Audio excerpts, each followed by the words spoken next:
Basketball game? Crushed it. And the day's just getting started. Now, kicking it with my crew. When I need a quick snack, Go-Go Squeeze Active Fruit Blend with electrolytes pouches are always in the starting lineup. Made with real fruit and select electrolytes. And so tasty.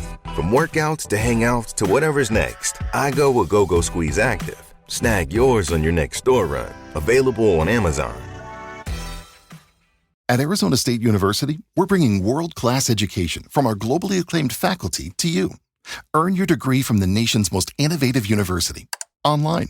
That's a degree better. Learn more at asuonline.asu.edu. There are only 8 more of these games left. We must find a way to make the best of them. It's the arrival. I came in the league, went straight for the title. He's got it! Jeremiah Smith! The Michigan Wolverines shocked the college football world. You know, some people gotta learn how to lose, man. And after all that, it's Ohio State together at the mountaintop. There's nothing quite like the game. Michigan versus Ohio State. This is The Rivalry. Proud to be part of the Varsity Network from Learfield and sponsored by Elevated Integrity Construction.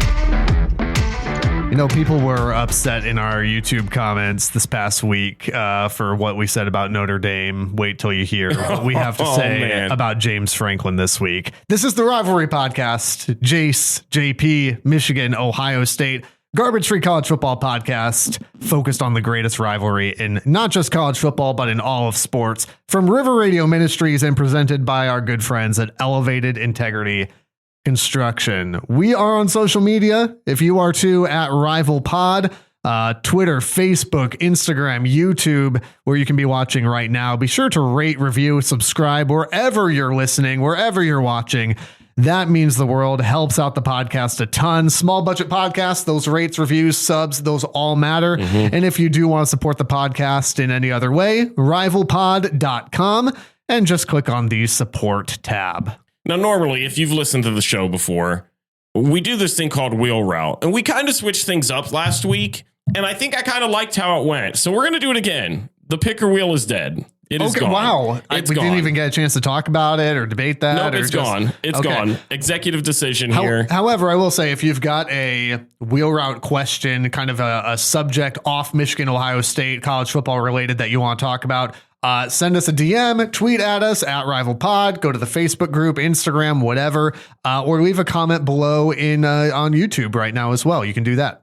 So my question now, we're basically going to pick each week. We're going to talk through what we think is the hottest topic in college football. And I think this one's pretty glaringly obvious. I think we already mentioned it, didn't we? I think so. What does the future of James Franklin look like? Not good. After this weekend. Oh, man. Like, okay, so it feels divided, and I have many thoughts. I am not new to hate watching Penn State. Well, because you're also the resident, for God knows why, Rutgers fan, and so you have old rivalries from back when Rutgers was still in the Big East and all that good stuff. Do you want me to go first on this, or you want to go ahead and get this off your chest? Do you mind if I go? I would love to start. It sounds like you're going to either way. Start. It's funny because I know that somebody in our comment section last week said this in a similar fashion against Dabo, where we were talking about, what's that look like for his future at Clemson? And we went into the whole thing we don't need to rehash, but somebody made a comment about, why would you fire him? You have 10-win seasons and are routinely up there in the conversation. You have been recruiting at a high level. Why would they let go of somebody like that? Just because they're not making the playoffs or winning championships doesn't mean it's a failure. You and I have had this conversation 1,000 different times that it is a failure for a Michigan program, for an Alabama, for an Ohio State to end their season without hoisting that trophy. Blue blood premier college football programs, unless you are Iowa. Like, yeah. Hey, we won 10 games. Is that enough? The answer is no. Yeah. There are programs where I actually 100% understand. I think I even said it years ago when Kyle McCord was at Syracuse, which was just last season, not years ago, where a 10-win season for Syracuse is, oh my gosh, a home run. That's absolutely, that's a season those fans are going to talk about for years. Ohio State and Michigan routinely, that is like the floor. for Michigan and Ohio State. And it should be for Penn State. And so I look at this, and I've said it for years. If you've ever listened to a second of this show where we talk about Penn State, you know both of our feelings on this. James Franklin, a great coach, I would say. His record, undeniable. Right now, I think he's one win away from being the second winningest coach, right behind Joe Pa at Penn State. Crazy. The guy can coach. This is not a let's just bash James Franklin, but let's do it a little bit. He is 4-21 versus top 10 opponents in his career. Those 4 wins are OSU and Wisconsin in 2016, Utah in 2022, and Boise State in 2024. Now, I'm a hater of haters, and so I'm going to say the statement. I know you're probably going to disagree with me. The Utah and Boise State wins don't impress me. They just flat out don't.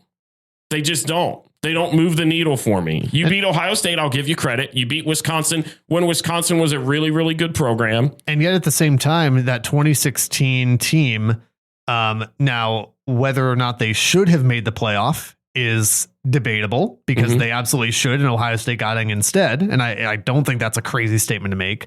But Michigan played Penn State that year too. And you know what the final score of that game was? 49-10. So even in the most, successful beating top 10 team season, Penn State went into Ann Arbor and got beat by 39. 30. That took you a little bit. It did. Math is not my strong suit, but winning against top 10 teams isn't James Franklin. So even in that year, he got to play Michigan, and Michigan blew him out of Ann Arbor.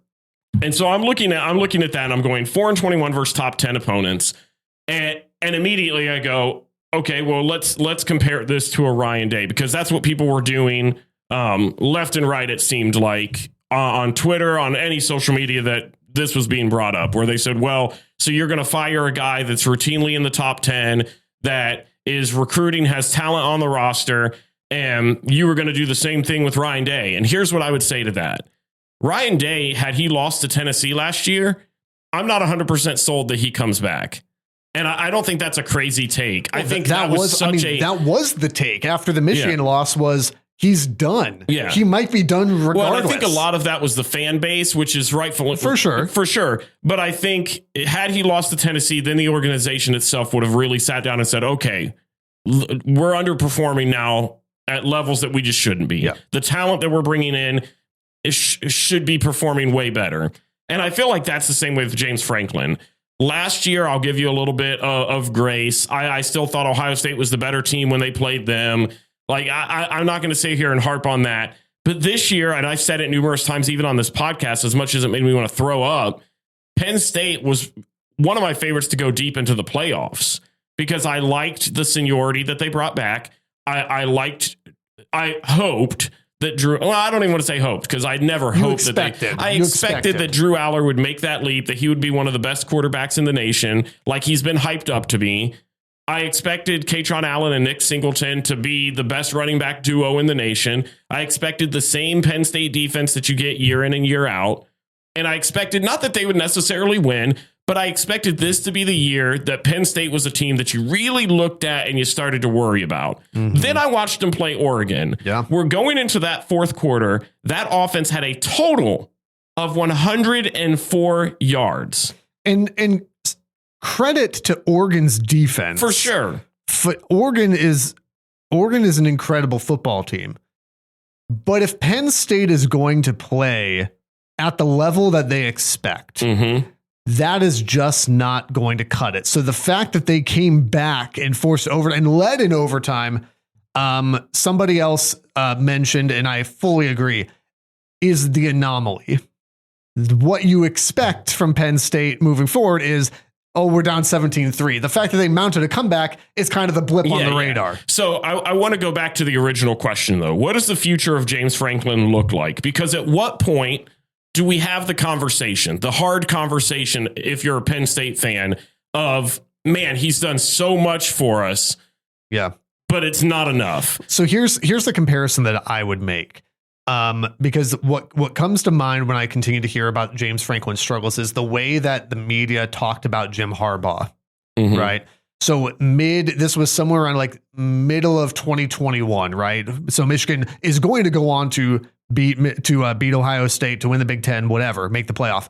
Mid 2021, Jim Harbaugh was something like 2-13 against top 10 teams. Okay, it wasn't good. Now, he also inherited a disaster and blah blah blah. You can. There's other mitigating factors here too. But then during the rest of 2021 and through 2023, before he went to the Chargers, the Michigan, Jim Harbaugh particularly, can't win big games narrative completely died.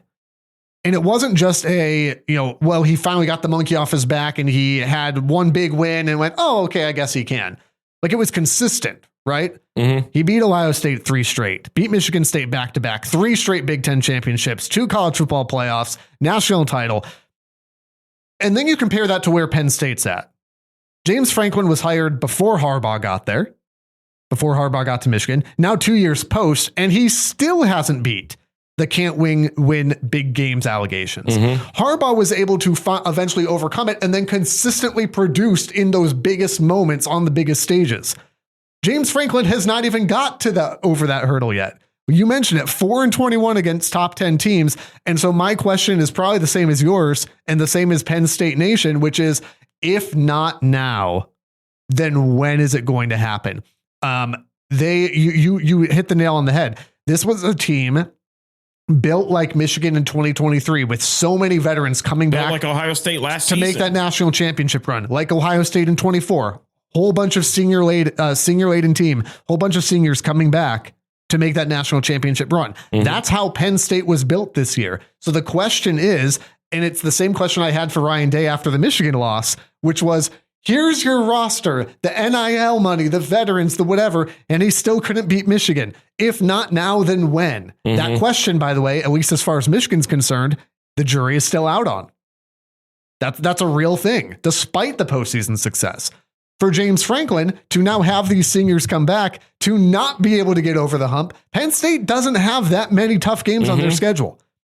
They still have Indiana. They have Indiana and they still got Ohio State. And let's be real. You scheduled your non-conference as Villanova, FIU, and I don't even remember, Nevada. Yeah. So, and also it was 10-0 on FIU at halftime. So maybe we shouldn't be shocked maybe we should be shocked that this game was as close as it was at the end of the day. Yeah. But my big question for James Franklin is, if not now, then when? And I do think that if they fail to meet their aspirations, if they fail to win a national championship, my guy, they're in danger of missing the Big Ten championship. Yeah. They could miss the playoff. Mm-hmm. If not now, then when? And I think that you're going to have a serious conversation about, if these seniors go out without a national championship trophy and maybe without a Big Ten championship, do you really trust James Franklin moving forward to take a brand new cycle I was going to say, that's the to the mountaintop when he couldn't do it with this team? It's the same thing that I talked about with Dabo last week. Next year, this team's going to look vastly different. Yeah. You're not going to have that running back duo. You're not going to have Drew Aller, which I think he's played a huge role in this. Absolutely. The expectations for Drew Aller coming into Penn State were through the roof.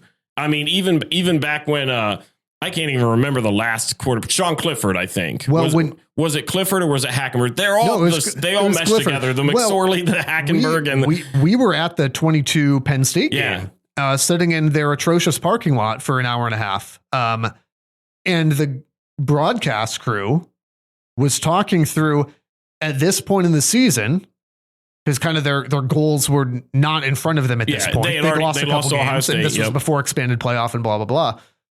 We're talking about, is it time to just get this Drew Aller kid in there? Mm-hmm. Well, if you're a Penn State fan, I just don't know how you can't sit here frustrated and how you can look ahead and go, well, he's going to get one eventually. And by the way, James Franklin, if he continues to coach at Penn State, he will get one eventually. He will. But again, I would go back to the Harbaugh piece and say, just because you get one, you manage to beat Indiana, or maybe he manages to beat Ohio State, is there any sort of consistency there? And his track record says no. See, I look at this and a blind squirrel finds a nut every once in a while, right? And I think you called it on one of those. I think that they'll probably end up beating an Indiana. It'll get their confidence back. But I look at this game and I look at this team and I look at Drew Aller, and this is where I was kind of going with him specifically. is this guy that is highly recruited, one of the best quarterback recruits for that program. He comes in, the expectations are through the roof. He shows a lot of promise, but he's stayed kind of the same. Every year I expect him to kind of take another leap, take a step forward, move a different direction. And every year it just feels like we have the exact same conversation regarding him. When it comes to the big games, he's the main issue there. I watched the playoff game last season where he didn't even make a completion to a receiver.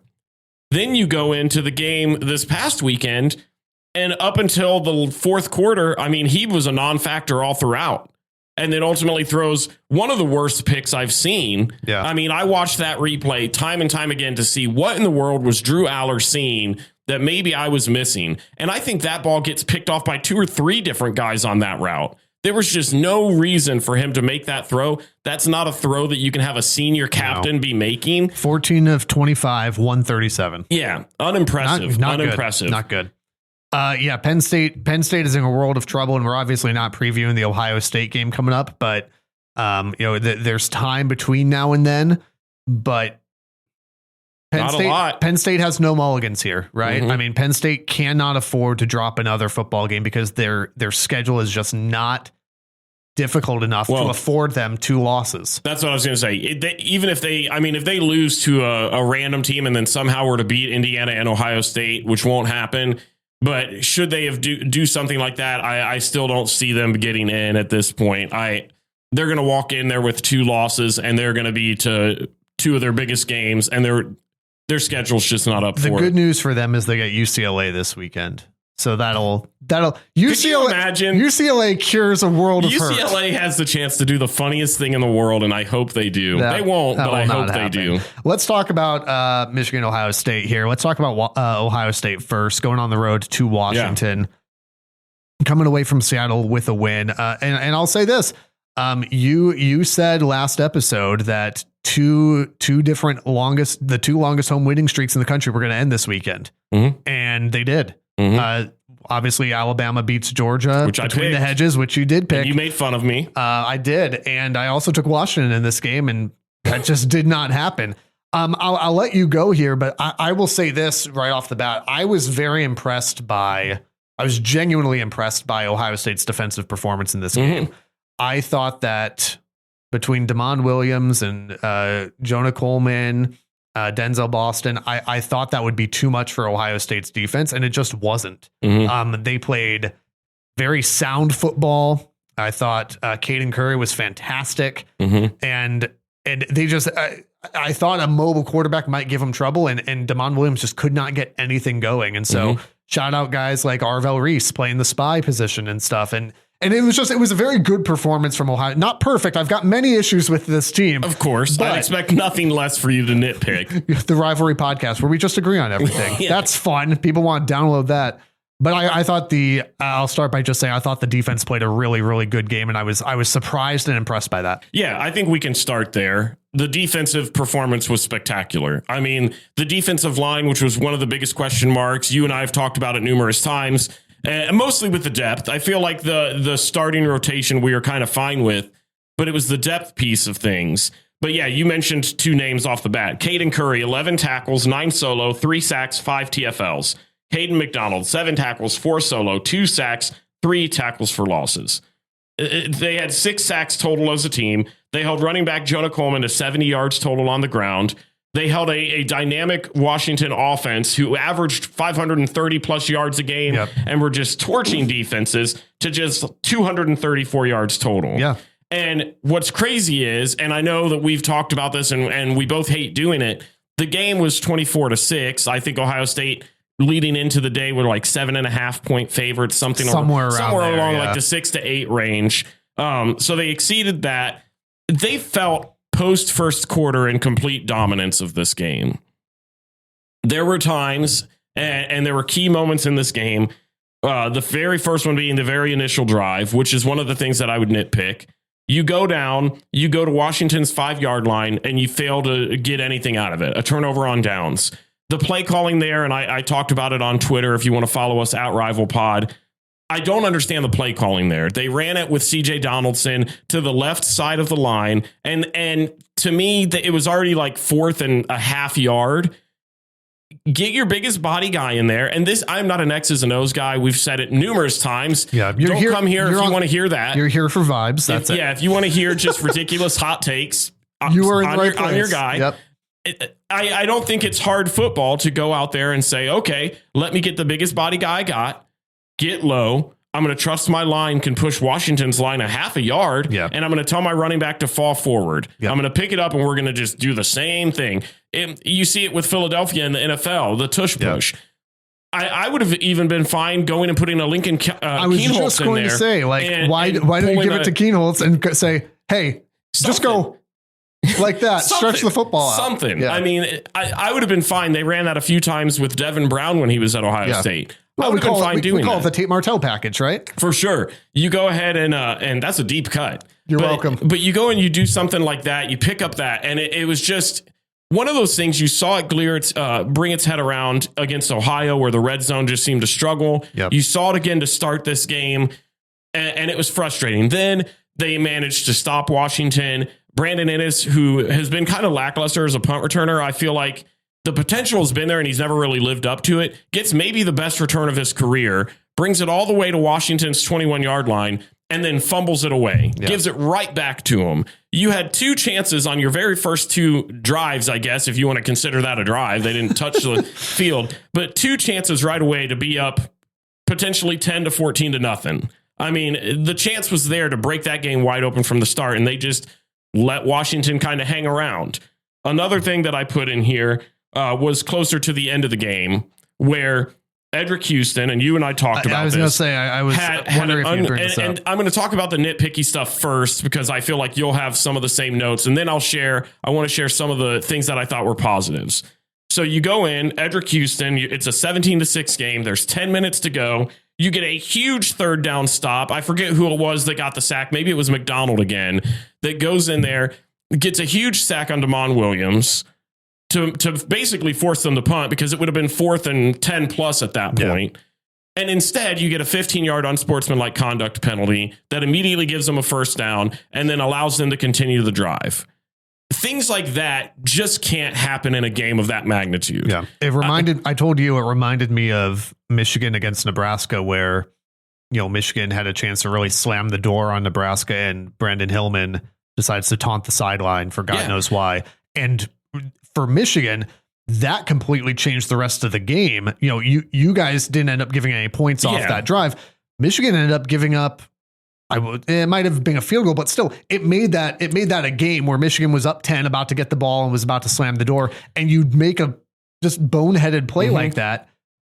There's no reason. You're not even involved in the play. Houston wasn't even involved in this play. And it was after the play. The play had already happened. It makes no sense. And it's been a couple of times with him where this has been somewhat of an issue, even this season. Yeah. And you and I kind of talked about this over text, where how do you fix something like this? Because the guy's got crazy talent. Yeah. But there's plays like this that ultimately in a closer game against an elite level team really, really can hurt your chances. I mean, that could have been a huge swing. The Washington thankfully didn't end up scoring, but had they gone down there and scored a touchdown, it was what, 17-6? It was 17-6 with 10 minutes to go in the 4th quarter. Yeah. Just not, and it was almost near midfield. So, I mean, they weren't deep in their end zone where you still had length of the field kind of helping you out. This helped put them into a scoring position a little bit. Yeah, you can't have it. And again, I said this about the Hillman penalty too.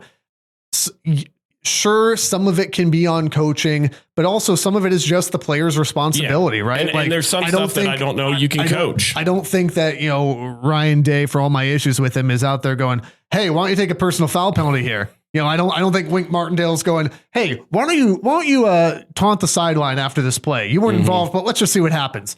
Some of this is just on players, and you would hope that they get made an example of in practice. Run a few extra laps or whatever it is. Sit for a half if you need to. Whatever. Yeah. Here's what I'd say about Ohio State from this game. I came away, like I said, very impressed with this defense. I did not expect them to contain Washington the way that they did. That to me spoke volumes, because even after, and I mentioned this last episode, even after the win against Texas, having watched Texas since then, I still went, let's hang on a second here. Let's hang on, because I'm not sure I'm learning a lot about the defense from Grambling in Ohio. I thought this was a very impressive performance. In some ways, dare I say, in some ways more impressive than the way they played against Texas. And that's just for me, because I feel like I know more about the ceiling for Washington's offense than I do about, I just feel very fuzzy on Texas still. I thought it was a really good performance. I will say, and you mentioned this is such a strange thing to say, given the way Ohio State is winning games. The offense still leaves something to be desired for me. And maybe that's just me looking at it through a rival fan's glasses, and you can tell me if that's true. But like 14 points against Texas, 24 against Washington, a Washington defense that is not terribly good either. And I think they were missing their star cornerback. This is still this is a very balanced Ohio State team. The defense is very good, but I feel like the offense, and maybe this is an encouragement for Buckeye fans, I feel like the offense has not hit their ceiling yet. But at the same time, we've talked about the running back room struggles, and it's clear that Bo Jackson should be running back one. And I think if you're an Ohio State fan, it was encouraging to see him get those carries. But the running back room is still a concern for me. I still, Julian Sayin may be accurate, but he still doesn't. He doesn't. I don't think Julian Sayin scares anybody, but he is accurate with the ball. So that's fine. You can keep sleeping. That's fine. But I guess the way that I've seen this team is, and I'm comparing it to maybe teams in years past, where for years as Michigan, and it's been a bit now, thankfully, but for years where Michigan struggled with Ohio State, I would watch Ohio State and try to identify weaknesses, and they just looked like these unbeatable death machines. Right. These Justin Fields teams and stuff, it was like, there's no weakness in this team. This team's scoring 107 points a game. I'll caveat it. I don't feel that with Ohio State this year. This does not feel like unbeatable death machine. My caveat would be, is there any team in the country right now, though, that feels like unbeatable death machine? Maybe Oregon. Well, maybe. And I think with Julian Sayin, I don't disagree with you, but I thought really hard about this after the game on Saturday, because I think you saw this same performance in two games, and you already talked about them. Yeah. In Texas and Washington. And I think it's very intentional, as it should be obvious. But I think Ryan Day looked at Julian Sayin against Texas and said, this is a tall order. You're going up against the number one team in the nation, regardless if it's in your home turf. Sure, absolutely. And a phenomenal defense. We're going to be a little bit more conservative to limit your mistakes. You will not lose us this game. Yes. And I think it was intentionally safe play calling on that to kind of protect him. Not that they don't trust him to go out there and make plays, because I think you've got a young quarterback. Well, and they're going to make mistakes. Going up against Grambling in Ohio, you saw them open it up and let him throw it more, which is why against Ohio or whatever, he started 19 of 19 or some crazy stat. Because it's the MAC. They opened it up. But I think the reason you saw a little bit more conservative play calling here is because Washington walked into this game with a 22-game home winning streak. They knew it was going to be a rowdy environment. It was going to be his first real road test against a team that a lot of people were saying should have been ranked in the top 25. Yeah, and they should have. And I think it's smart when you've got a young quarterback like that. They know they've got enough playmakers. I mean, there weren't really any, if I remember right, any deep shots. Not that I can recall. Not that I can recall. They didn't take one single deep shot. It was all kind of dink and dunk passes, which when you're Ohio State and you've got the playmakers that you got, you can do that. So I think the play calling was intentionally safe to protect him, not because they don't trust him, but because they know the season is long and they've got the playmakers where playing a safer conservative game plan like that can still get you the win because you can trust your defense and you trust your playmakers enough to score you enough points to do that. And I don't know that I even disagree with that, but I would also counter it a little bit and say, at the end of the day, you're sitting here as an Ohio State fan. You're happy. You went into a tough environment and got a win at all. But I would also look at that and say, okay, what? And you at least mentioned this. What issues have already popped up that I'm starting to see? Red zone offense execution is a problem and has been a problem already this season. You will see better defenses as well, and I think that's part of it. Because Washington's defense what was and has been so porous, I expected, I think, a little bit more. Now, at the end of the day, 24/7, like Ohio State was in control of this game. at the same time, you do have to identify that this was a 7-3 football game midway through the third quarter. And so if I'm looking at an offense where I go, I feel like this offense should be clicking more, and a defense that I go, this defense isn't that good. Even if you're in control, a 7-3 game midway through the third quarter, I'm looking at that going, something feels off here a little bit. Now, you got the win. Well, maybe it won't matter at the end of the day. Ohio State scored, 7-3 midway through the third quarter, but they scored the first drive of the second half. So, but you're still they took up like 7 minutes of that drive. You're still in a 14-6 game. Like, you're still in a 1-score game. You did not blow. You did not put up crazy. No, but I don't think you don't have to. But I feel like you should have. I would have liked to, if I'm Ohio State, I would have liked to have seen the offense put more points up on a defense that's not really all that good. I think. And we already talked about it, and then we can move on to kind of talking about Minnesota coming up this weekend. But I there's think not a lot to say. Yeah, there. I think for me, I don't disagree with what you're saying. I think my expectation for what this offense could be and should be is still higher than what it's been so far. I have understood the more conservative play calling, and I think even watching this Washington game, 24 points might not seem like a lot to a lot of people given the defense Washington trotted out. But I think Ohio State shot themselves in the foot 2 separate times where they were in the red zone. To me, and not that you can take away, the red zone defense from Washington to stop that first drive, hats off to them. I thought play calling was an entirely new issue. That's something that needs fixed. But that's a situation Ohio State needs to get 7. And they just didn't, mostly because of play calling. Yeah, and I look at the Brandon Ennis punt. They would have started that drive in Washington's 20. They would have most likely, even if it was just 3, would have walked out with points there. Yeah, but and this conversation changes. But by that same token, Washington gets a phantom roughing the passer penalty that takes it from being, maybe 10-3 to being 14-3. For sure. And so we would have won 10-6. Honestly, but again, though, that's kind of my point. I agree. Yeah, and you're not incorrect here either. Let's talk about Minnesota, because Minnesota, despite being whatever they are, 3-1 or whatever, it's not a good football team. They should have lost to Rutgers this weekend, and Rutgers lost in the most Browns way that I've ever seen. Did you see the end of that? I saw they missed a field goal. Oh, it hurt my soul. They got all the way down because I was watching that when it started at noon. And Rutgers drove all the way down. They started off the game up 14-0. And I thought, is Rutgers, are they going to take control of this game? Yikes. And then they didn't. Then it got down and it was like 3rd down and whatever. And they were deep into probably like the 30-something of Minnesota. And the center snapped it to Callie McManus, who was not paying attention. The ball then proceeds to go almost all the way back to midfield for a massive loss, which then took them completely out of realistic field goal range to only then watch them with the field goal where they were at like the 35, whatever. They could have ran it up and probably tied it up, and who knows. That is and instead, 67 seconds more about Rutgers than I cared for. That's fair. Minnesota ain't good. Yeah. That's the gist of this. Yeah, Minnesota's best player is Darius Taylor, and his status seems very questionable at running back.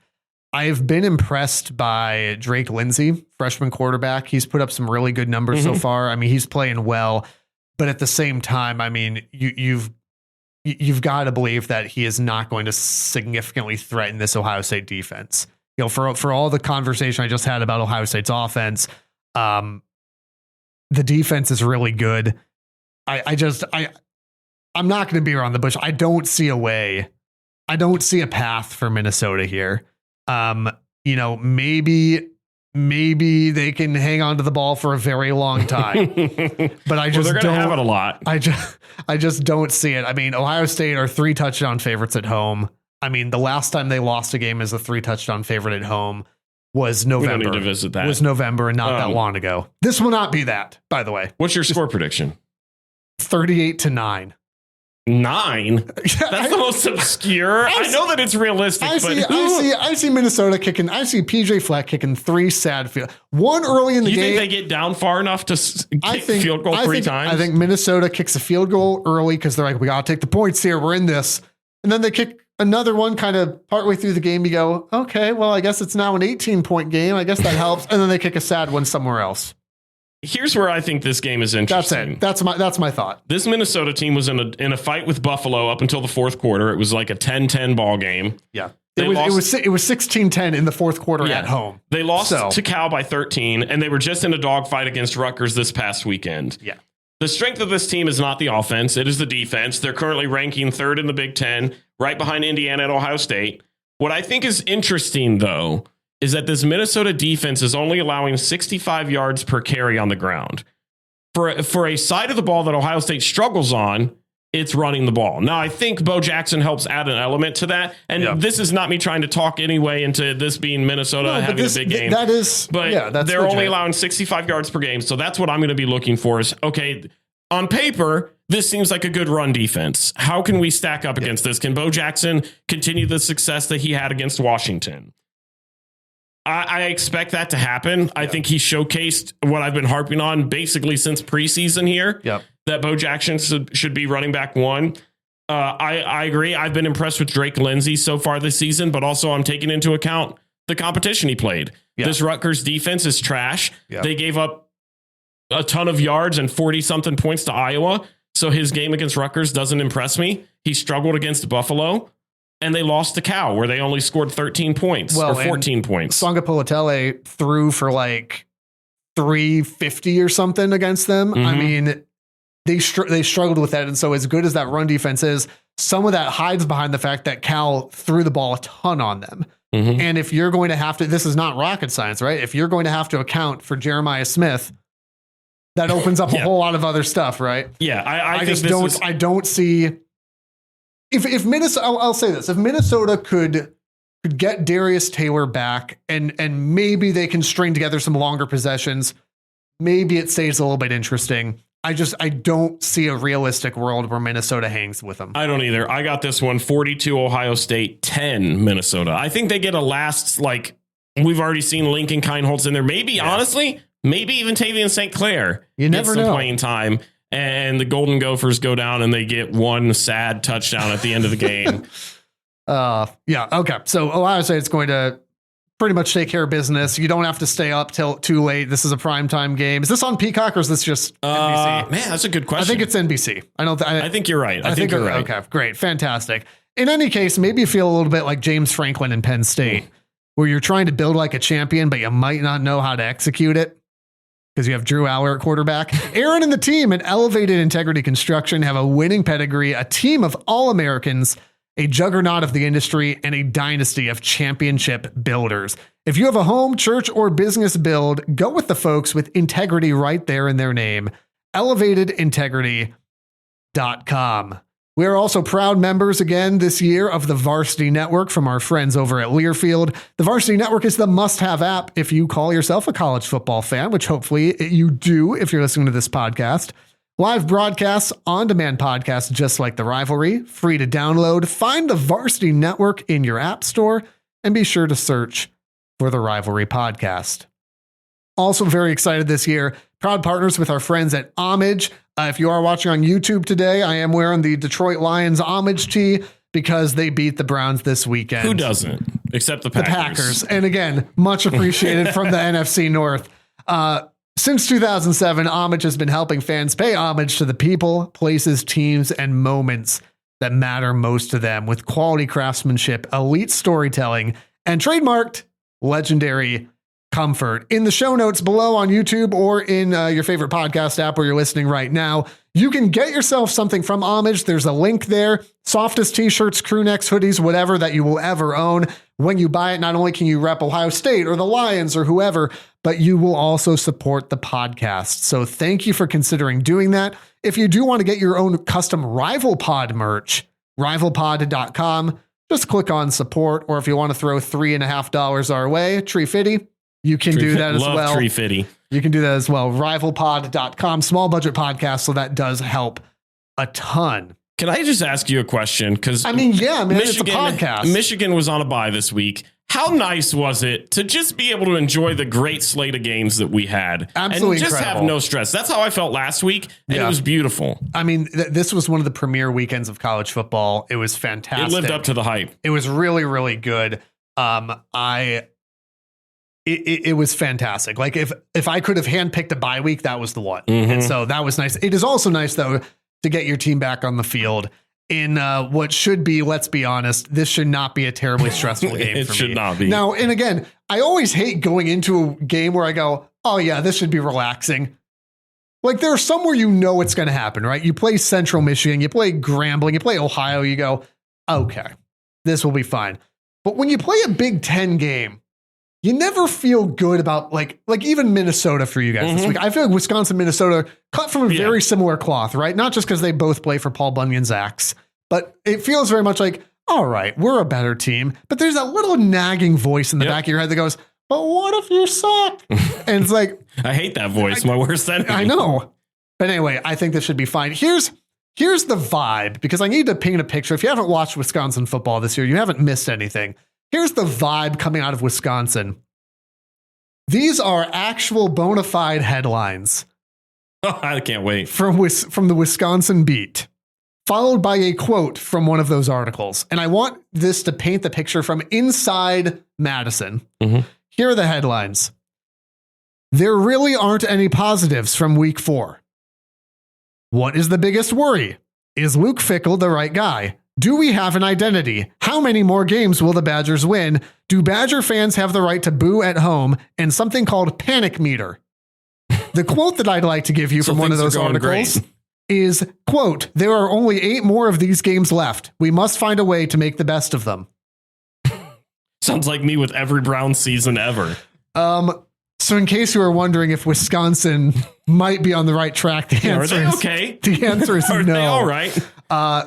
Penn State had to deal with the fire Franklin chants. Fire Fickell chants were very loud on the broadcast this weekend, the 2 weeks ago now, because they were on a bye, as Maryland dismantled them like 27-10. By the way, that was a 27-3 game until the last 30 seconds. So and I called it. Not great. Let's start with Wisconsin's offense here. Billy Edwards' status is very much up in the air. So he was injured early, which is always unfortunate. Billy Edwards also, you might remember in the offseason, was being targeted by Michigan. Seems like things may have worked out okay for Michigan with this Bryce. Have you heard of this Bryce Underwood kid? I think we're going to be okay. But Billy Edwards, unfortunately, got injured, came back in for all of 6 minutes in the Maryland game a couple weeks ago, had to exit again. His status just seems incredibly unclear for the Michigan game. Danny O'Neill has been the backup. He has not been good. Obviously thrust into a difficult situation. There's a reason. 5 picks. There's a reason they went into the portal. So there's a sense in which you feel bad for the kid. He has not played well. He got injured near the end of the Maryland game. You've got a bye week. So again, it's hard to tell what's the status going to actually look like because you didn't get a fresh injury report this weekend. They may be on Hunter Simmons, 3rd string quarterback. Just no clue at this. We record Monday mornings. No clue at this point in the week who's playing quarterback.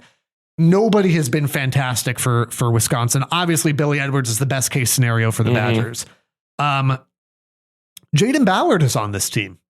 He is. Former Ohio State wide receiver. He's done nothing, but he's on the team. He's been okay. He's like their 3rd string. I mean, he's fine for a guy that never really got to play much. Again, if you've not watched a lot of Wisconsin's offense, this team was up 3-0 on Miami. Ohio, late in the 3rd quarter at Camp Randall. They only put up 17 points in that game. They scored 7 offensive points against Alabama. They scored 7 offensive points against Maryland. And that touchdown was again with 30 seconds left in the game. So this team does not score a lot of points. They ran for 61 yards against Maryland and gave up 6 sacks.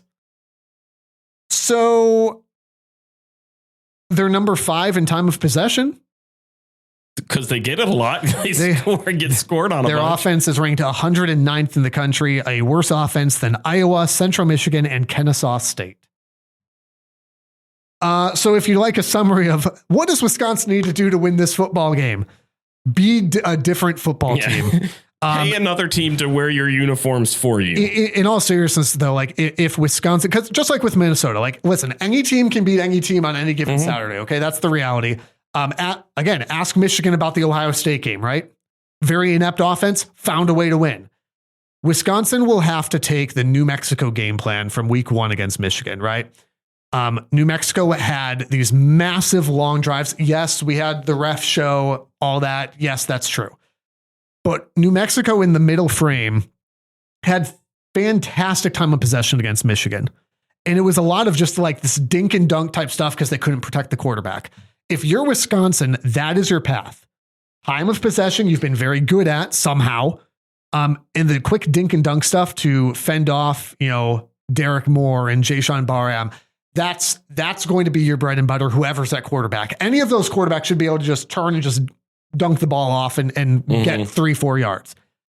You're not going to run or pass with any sort of consistency. You're going to need this quick time consuming type of thing. If I'm Luke Fickell, that is the game plan. There's not much path here. That is the path if you're Wisconsin. The good thing for Wisconsin, they do have one good thing, and that has been their defense has been actually fairly decent. So much like Minnesota, Wisconsin's rush defense, actually pretty good. Number 1 rush defense in the country right now. Now, you got to take that with a grain of salt, just like with Minnesota. Wisconsin played Miami, Ohio to open the year. They played Middle Tennessee, but they also had Alabama in there. They also had Maryland in there. The problem is that their pass defense is ranked 89th in the country. Worse than Central Michigan, UConn, Purdue, and Bowling Green. So again, not fantastic. So that's where when these stat lines come in, you've got to go, well, gee, is there a reason that one is so skewed? Is there a reason that the rush defense is so good? One, I do think they have a decent rush defense. But 2, the pass defense is so terrible, teams aren't having to run the ball on them at all. They gave up 72 rush yards to Alabama, but Ty Simpson passed for 400. So you see the problem here if you're a Wisconsin fan. So we're talking a lot about Wisconsin side of the ball. Here's what Michigan is going to need, given that they're going up against this defense. Whether it's Wisconsin or USC or whoever they play, Michigan's going to need just consistent play from their wide receivers to force a defense like Wisconsin away from the run. Do I think Justice Haynes and Jordan Marshall and heck, Bryce Underwood can run on them? I do. But if you can't get any consistency from the receivers and teams can start, it won't be as bad as last year, but if teams can start just stacking the box on you, which Wisconsin's going to have to try to do, if you insist on just slamming your head against the wall over and over and over again, a la Oklahoma, which this defense is not on par with that, by the way, that's where Michigan can get into trouble because Michigan has had some inconsistency. As good as Michigan has played overall this season, they've had moments where they'll either go on these long touchdown drives or they'll hit a home run. They'll have that, or they'll go 3 and out. Like there's not a lot of, hey, we drove the field, but then had to punt, or like it's either we score a touchdown, either a long drive or right off the bat home run. We score a touchdown or we go 3 and out. That's kind of been the hot and cold for Michigan. Michigan's going to have to get consistent receiver play from the tight ends, from the wide receivers, if they're going to be able to exert their will against Wisconsin. If they find themselves just punting the ball back to Wisconsin over and over again, and Wisconsin is doing this dink and dunk time of possession thing, it can get a little bit hairy. I say all that, and it sounds like I'm kind of dogging Michigan, like, oh, Michigan should have their way with this team.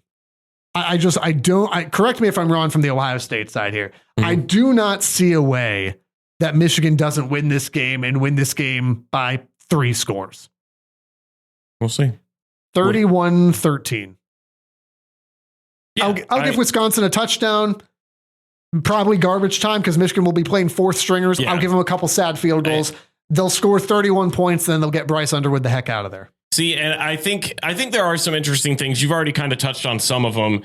The Wisconsin defense is just so weird, but I think that right now on paper they kind of match up okay against Michigan. I think if we're being honest here, the weak point of Michigan's offense is the passing game. Still, the wide receiver room has been spotty. It's been spotty, and the strength is the run game. And I 100% understand you have to take into account the competition that Wisconsin has played.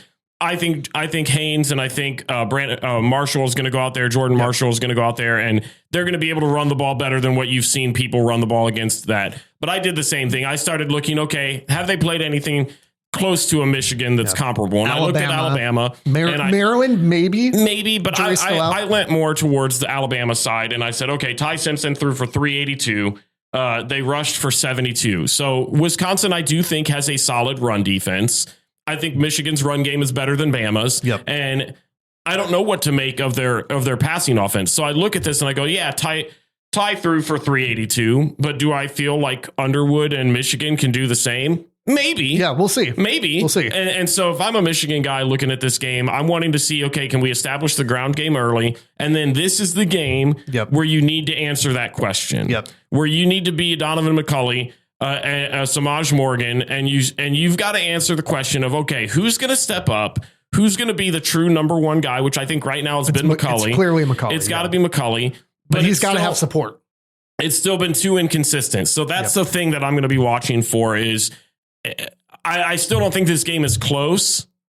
I have the final score actually better than you did. I have it as 35-7. Great. I don't see Wisconsin having the offense to be able to move the ball against this Michigan defense that I think is clearly the strength of that team. Yeah. And I think they've got too many playmakers. I actually don't expect for Michigan to pass the ball well. I think this will be another game where you look at Bryce Underwood and you see the talent, but it's not like a home run, what you saw against Central Michigan, where you're going, oh man, there it is. I think you walk away from this, and I think he does a lot more on the ground than through the air.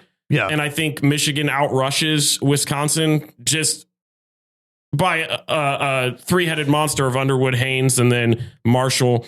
I just don't see the passing game being elevated enough for that to be something that's going to be mind-blowing. But I just don't think it's close. Wisconsin's got zero talent on offense that would worry me.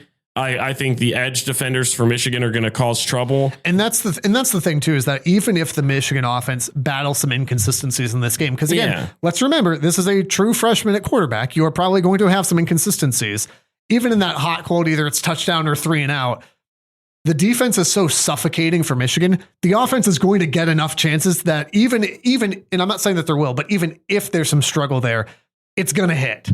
Like the defense will give your offense enough opportunities. And this offense, despite, some growing pains and all that, is still just so darn talented.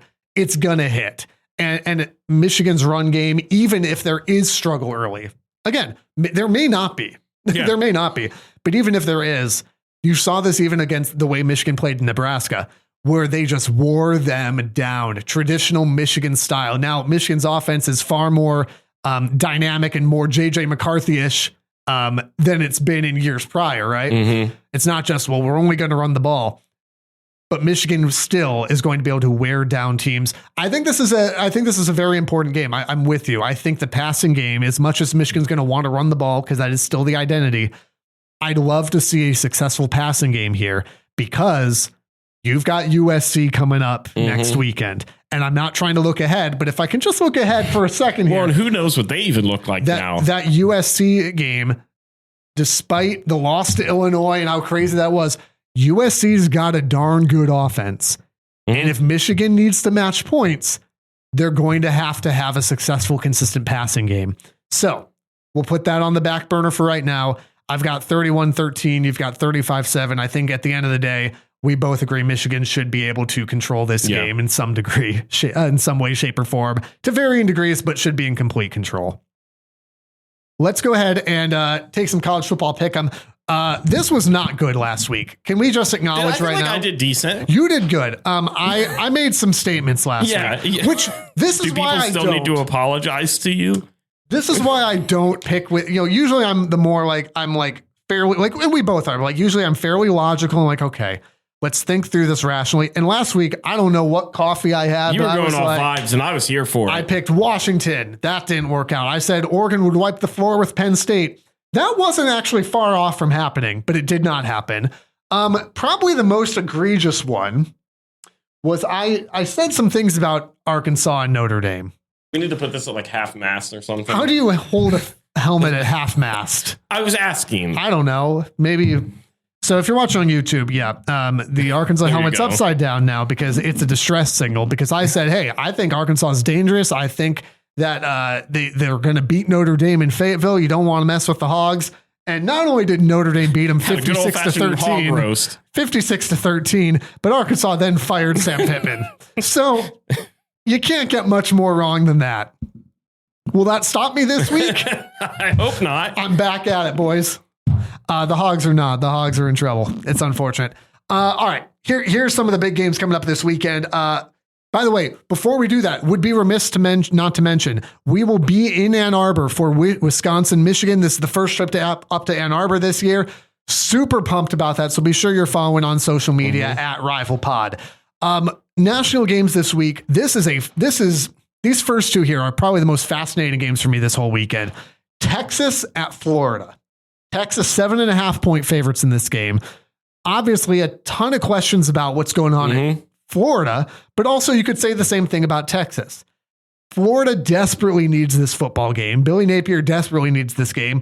I think Texas desperately needs this game because you're not taunting Sam Houston State now. You're playing some SEC games. The amount of aura farming that they tried to get out of the picture of Arch is just diabolical. What do you got in Texas, Florida?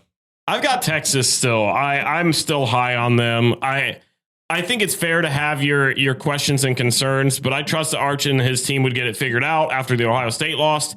I'm going to stand on that. I think they get a big win in Gainesville. Every part of me wants to see Florida win this game.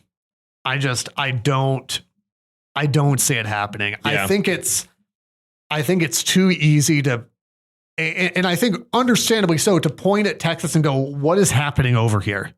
That's fair, but I think it would be too easy to then make the jump and go, and that's why they're going to go and lose to Florida. No, Florida is a wreck. Now, Florida, played a close game with LSU. Florida, it's weird to say, played a close game against South Florida. Probably should have won that game, but they didn't. And so I'm going to take Texas in this game as well. Speaking of some teams that are hard to figure out, how about Vanderbilt at Alabama? You called this. You called Alabama over Georgia, and I mocked you. That's another place I was wrong. That one felt like it made more sense, though. What do we do with Alabama? I don't know. It feels like they're starting to get things figured out. Now, this game sucked for me because you know the kind of person that I am. I do. In my heart of hearts, I want Diego Pavia to go in there and just absolutely light this team up, shock Crimson Tide once again, back-to-back years. They ain't going to sneak up on them this year, though. They're not going to sneak up on them, but I just don't see it happening. I think Alabama is starting to kind of turn that corner, not to be like some elite level team yet. I'm not there yet, but I just think they've got more than what Vanderbilt's got. And for that reason, I've got to go Bama. Although I do think Pavia, he's reminded me a lot of Johnny Manziel recently. He's like their leading rusher, obviously the leading passer, just been a human highlight reel for them. And so I'm very excited about this. I hope that I'm wrong. I really genuinely hope that I'm wrong, but I just couldn't. Here's what's tricky about Alabama is that, transitive wins are not a thing in college football, but I think you can learn from them. So, I mean, they got absolutely just smacked in the mouth by Florida State to open. And we've been, everyone's been riding the Florida State hype train. By the way, I still think Florida State's a very good team, but got beat by Virginia. Gave up 40 something to Virginia. Like that's just a very interesting benchmark that I'm looking at. And that's what makes me just uneasy about picking Alabama in this game. I don't know if I feel good about picking Vanderbilt either here, but I'm going to have to pick one of them. I think Diego Pavia wants this game so much, man. I mean, Vanderbilt fans are probably making plans on how do we get the goalposts out of Tuscaloosa and get them back all the way up to Nashville. But it's going to be Alabama. It's going to be Alabama. And I'm with you. I would love for Vanderbilt to pull this off. Oh man. Send the entire SEC back into chaos. I don't see it because again, they're not going to sneak up on them this time around. Alabama's clicking. Ty Simpson looks really, really good right now. And sometimes when you want it so much, it actually hinders your ability to play. Yeah. Right. We've talked about the mental game with Ryan Day. You force it too much. Ryan Day and the game plan last year against Michigan of we got to have this for coach. We got to have it for the seniors and we want this for that. And they just slammed their head into the wall until Michigan beat them. This should be a fun offensive game. I just think Alabama's got a little too much here. Let's move on. Boise State at Notre Dame. Notre Dame favored by 3 scores in this one. Do we buy Notre Dame now? The deep sigh, because I know you love to hate on Notre Dame. It's just so easy. I'll tell you straight up. I mean, for me, this is easy. Notre Dame. Yeah. I mean, I picked against them.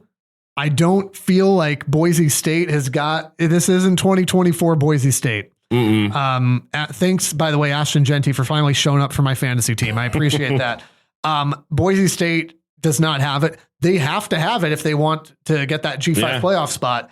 Notre Dame just looks like they are clicking right now. And it also makes you kind of look and go, well, man, like how good is Miami? You know, how good is A&M? I wrote that down. I mean, for all the crap that I give Notre Dame, their 2 losses were against really good teams and they were close. This is, I mean, the ball goes one other way, and this is an undefeated Clemson or Notre Dame team right now. Yeah. And I think they look powerful. And so I'll respect it a little bit. I think this is an easy choice. Notre Dame. Primetime game. Excited to be back from Ann Arbor, barring traffic in time for this one, because this is the premier game. It is Miami at Florida State. Now, the stakes are not as high in one sense because Florida State is now not undefeated. You had a shot at 2 undefeated teams. But still, I mean, when was the last time that these 2 teams were both incredibly nationally relevant and played each other? This is going to be fantastic. Big battle in the ACC. I mean, this may determine an ACC champion, at least an ACC championship game berth. Could very well be on the line here. Miami at Florida State. Miami 4.5 point spread. What you think here? I'm going to go Miami. And mostly because of what I saw this past weekend. I watched a Florida State team that went on the road to Virginia and gave up 46 points. 46 points to Virginia. Then I look at Miami and what they've got on offense with a Heisman caliber quarterback in Carson Beck. And I just don't think that bodes well for them. I know it's a home game for the Seminoles. I just don't think it matters. And this isn't me predicting it to be some blowout. I think it'll be a really good game. I just think Beck and then we'll come away with the victory. Miami just is clicking on all cylinders right now. I mean, you mentioned it. You mentioned Carson Beck. I mean, Ruben Bain has been just lights out. I'm going to take Florida State despite all that because I feel like Thomas Castellanos, dude is a baller. Yeah. And I feel like he feeds off of adversity. He feeds off people doubting him. Now, it's one thing to just talk in the offseason about Alabama and blah, blah, blah. He backed it up. He backed up the disrespect he felt. I feel like he's feeling the disrespect probably heading into this game. The loss was a shocking upset loss. I think Florida State bounces back here. I think this sends the ACC into even more chaos, and I absolutely love it. Give me Florida State here. Not enough to be my stupid genius because of the spread, just 4.5, but I think the Noles get this done. This should be an incredible atmosphere too. Finally, last one that I think is worth mentioning here, Mississippi State at Texas A&M. Now, Mississippi State was not on my radar until they almost beat Tennessee and probably should have beat Tennessee on Saturday night. Mississippi State at Texas A&M, though, A&M is just playing so darn well. I mean, let's not bury the lead here. Texas A&M is going to beat them. I don't see anybody. I don't see. Wasn't the spread for that like 13 it's something? 13.5. I just don't see the Dogs going into Kyle Field and getting a win here. I have the same thing. I have Texas A&M. I don't think it'll be even close. Stupid Genius has not gone well for me. 23.5 to nothing. You 5.5 point Dogs. You win. You get the spread. Whatever the spread is at time of recording, you get those points. Who do you have this week for your Super Genius upset pick of the week? We did not take any upsets in that college football pick 'em, by the way. Any Stupid Genius upsets? Yeah. I am maybe going with a little bit of a home run here. Do it. I think if I nail this one, I've pretty much solidified it, given our track record. I'm going North Carolina over Clemson. Dude, North Carolina is terrible. Like, there's Clemson bad, and then there's North Carolina bad. Yeah, but there's a different level of bad here. This is a 13.5 point spread. I think Bill Belichick gets his first big win for the Tar Heels. Clemson, as talented as that roster has been, has underperformed in almost every single game that they've been in. Until they prove otherwise, I don't know if I'm going to pick them again. And so I went with something where I felt like going into a road environment, people knowing that Clemson's on a down year, People are going to fill up that stadium and be ready to go. And I think Bill Belichick gets his first big dub. That is a terrible pick. Have I been right on a good majority of mine? Yeah, but that's going to change this week. I have two. I have two that I'm trying to choose between. Did we trade places this season? I have two that I'm trying to choose between here. Go with the second one. Okay. Somehow the spread for Virginia at Louisville is 6.5. Give me Virginia. 6.5 point dogs at Louisville. Ranked in the top 24 now. Or top 25 now. Ranked at 24. Louisville's unranked, but Louisville's favored by 6.5. Miller Moss is the better quarterback in that matchup. I will take Virginia in this game. The other one, by the way, just for the record, was going to be UTSA at Temple. Shout out Meep Meep Nation. But I'm going to take Virginia in this game. There is good college football this weekend. Not great college football, but good college. Not like what we had this past weekend. It's going to be hard to top that. Again, as a reminder, we'll be in Ann Arbor, so be sure to follow on social media at Rival Pod. Rate, review, subscribe wherever you're listening or watching right now. And whoever you're cheering for, enjoy that college football this week. The Rivalry Podcast is part of the Varsity Network from Learfield and the River Podcast Network from River Radio Ministries. New episodes out every Monday. Be sure to subscribe, rate, and review wherever you're listening right now, and follow on social media at RivalPod and RivalPod.com. And if you like what you hear, share with a friend so they can listen too.